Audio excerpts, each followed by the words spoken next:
Hi guys, welcome back to our YouTube channel. So in this video tutorial, I'm going to show you on how to join someone in Roblox without being friends. The first thing that you'll need to do is to open your web browser and then type out roblox.com and then log into your account. Okay, so right after that, okay, so this one, and then right after that, you will have to create a new tab and then search for Chrome Web Store. And then right after that, you will use the search bar, okay, and then search for RO searcher. Okay, to make it simple, just read it like RO searcher.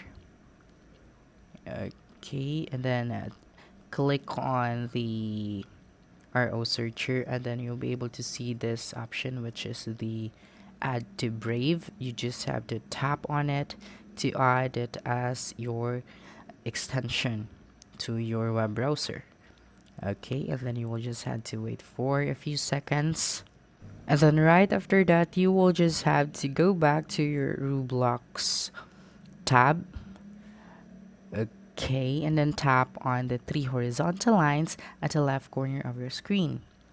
And then click on Friends.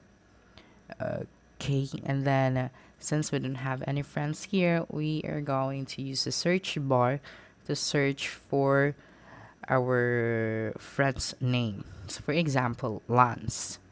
Okay, and then lots of users name Lance, so we're just going to tap one of it. And then when you successfully add extension to your web browser, a join option will appear in here, so you'll be able to click on the join without even being friends with this user. But you can also add there as your friend so that next time you could be mutual and play the game together. Okay, and that's it. Don't forget to subscribe to our YouTube channel for more video tutorials in the future. Bye bye.